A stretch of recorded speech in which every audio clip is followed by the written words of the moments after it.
नमः शिवाय ओम नमः शिवाय हर हर भोले नमः शिवाय।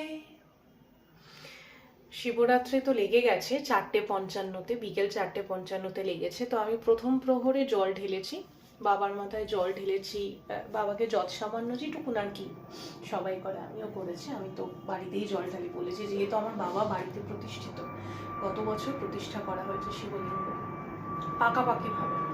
তো যাই হোক, মানে এটা করার একটাই কারণ, আমি শ্রাবণ মাস করি, শিবরাত্রি করি, তো তার জন্য না মানে আমি বলেছিলাম যে বাড়িতেই যাতে পাকাপাকিভাবে মানে কেউ মন ভরে ডাকা যায়। মন্দিরে তো অনেকেই তার প্রার্থনা জানাতে আসেন, তো তা অতজনের ভিড়ে লাইনে দাঁড়িয়ে অতক্ষণ, সে লাইনে আমি অনেকক্ষণ দাঁড়াতেই রাজি আছি, কিন্তু গিয়ে ওই 1 সেকেন্ড 2 সেকেন্ডের জন্য তাড়াহুড়ো করে পুজো না। আর পুজো তো মন থেকে ভক্তি ভরে যে মন্ত্র আমি জানি সেই মন্ত্রতেই বাবা তুষ্ট হয়, তাই না বলো? তোমাদের কি মতামত? আমি তো মনে করি বাবা জল আর বেলপাতাতেই তুষ্ট হন। তো যাই হোক, আমি এখন চুপচাপ বসে মন ভরে বাবাকে দেখছি।